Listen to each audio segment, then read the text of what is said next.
हज़रत अबू हुरैरा रज़ियल्लाहु ताला अन्हु रिवायत करते हैं कि आप सल्लल्लाहु अलैहि वसल्लम ने फ़रमाया कि मेरा हौज़ ऐला और आदन के दरमियान जो फ़ासला है इससे भी ज़्यादा बड़ा है और उसका पानी बर्फ़ से ज़्यादा सफ़ेद और शहद मिले दूध से ज़्यादा मीठा, और उस पर जो बर्तन होंगे वो आसमान की सितारों से भी ज़्यादा।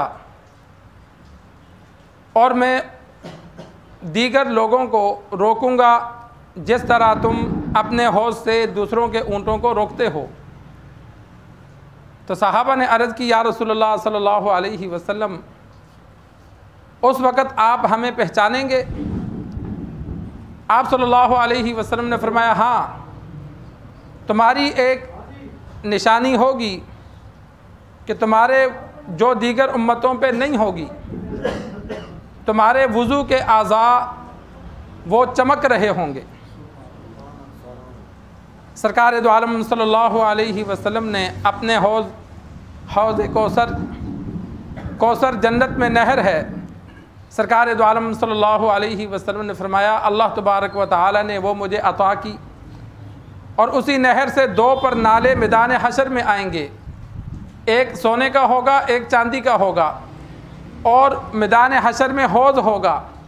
आप सल्लल्लाहु अलैहि वसल्लम ने फरमाया, हर नबी को अल्लाह तबारक व तआला हौज़ अता फरमाएंगे उसकी उम्मत की तादाद के मुताबिक। तो फरमाया, मेरा हौज़ सबसे बड़ा होगा और मुझे उम्मीद है कि मेरे हौज़ पर आने वाले दीगर उम्मतों से ज़्यादा होंगे, कि यह उम्मत सबसे बड़ी उम्मत है। इस उम्मत के बाद मूसा अलैहिस्सलाम की उम्मत है जो दूसरे नंबर पर है। तो सरकार दो आलम सल्लल्लाहु अलैहि वसल्लम ने उस पानी की तारीफ़ बयान फरमाई कि बर्फ़ से ज़्यादा सफ़ेद है और दूध में शहद मिलाकर पियो, फरमाया इससे भी ज़्यादा उम्दा है। और बर्तनों का बता दिया कि इतनी बड़ी उम्मत है, तो फरमाया बर्तनों की तादाद कम नहीं, आसमान के सितारों से भी ज़्यादा बर्तन होंगे। और आप सल्लल्लाहु अलैहि वसल्लम ने फरमाया, दीगर उम्मतों के लोग आएंगे तो मैं उनको हटाऊंगा, भाई जाओ, ये मेरी उम्मत का हौज़ है, तुम अपने नबी के हौज़ पर जाओ। इस फजीलत में मैं दीगर उम्मतियों को शरीक नहीं होने दूंगा। और जिस तरह तुम दीगर लोगों के ऊँटों को रोकते हो। तो सहाबा ने फिर पूछा, या रसूलल्लाह, क़यामत तक उम्मत इतनी बड़ी आएगी तो आप कैसे पहचानोगे कि ये मेरा उम्मती है या किसी और नबी का उम्मती है? आप सल्लल्लाहु अलैहि वसल्लम ने फरमाया, क़यामत वाले दिन दीगर उम्मतों के आज़ा नहीं चमकेंगे और मेरी उम्मत के वज़ू के आज़ा 14वीं के चाँद की तरह चमक रहे होंगे, चेहरा, बाजू, पाँव। और एक रिवायत में मौजूद है, आप सल्लल्लाहु अलैहि वसल्लम से सहाबा ने पूछा, तो आप सल्लल्लाहु अलैहि वसल्लम ने फरमाया, एक मैदान में काले घोड़े हों और एक बंदे के घोड़ों का चेहरा और टांगें सफ़ेद हों, तो क्या वो अपने घोड़ों को नहीं पहचानेगा? तो सहाबा ने अर्ज़ की, या रसूलल्लाह, पहचान लेगा। तो फरमाया, इसी तरह मैदान हशर में बाकी लोग आम हालत में होंगे और मेरी उम्मत के वज़ू के आज़ाद चमक रहे होंगे, तो मैं पहचान लूँगा कि ये मेरा उम्मती है, तो उसे आने दूंगा। जिसके आज़ाद नहीं चमकेंगे वो मेरा नहीं होगा, मैं उसे हटा दूंगा। तो ये सरकार दो आलम सल्लल्लाहु अलैहि वसल्लम को अल्लाह हौज़ कौसर अता करेंगे। जन्नतियों के लिए दो चीज़ें मैदान हशर में दी जाएंगी।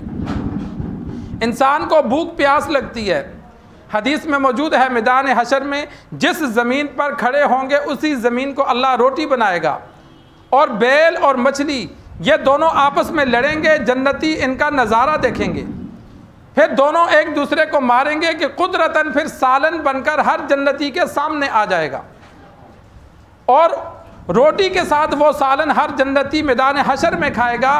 तो उस ग़िज़ा का ये असर होगा कि भूख का जो मादा है वो ख़त्म हो जाएगा। भूख का जो हमारे जिस्म में अल्लाह ने मादा रखा है वो खाना खाने से ख़त्म हो जाएगा। और आप सल्लल्लाहु अलैहि वसल्लम के हौज़ कौसर से पानी पीने से प्यास का मादा ख़त्म हो जाएगा। जन्नत में फिर दाखिल होंगे तो भूख और प्यास नहीं लगेगी। वहाँ खाना पीना बतौर लज्जत के होगा, बतौर मजबूरी के नहीं होगा।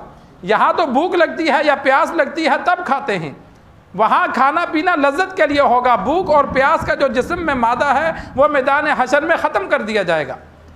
तो तो सरकार दो आलम सल्लल्लाहु अलैहि वसल्लम ने फरमाया, मेरे हौज़ से जो एक मरतबा पानी पी लेगा तो फिर कभी वो फला यज़मा अबदा, वो कभी भी दोबारा प्यासा नहीं होगा। अल्लाह से दुआ है अल्लाह तबारक व तआला हमें दीन सीख कर समझ कर आखिरत की फ़िक्र करने की तौफ़ीक़ अता फरमाए।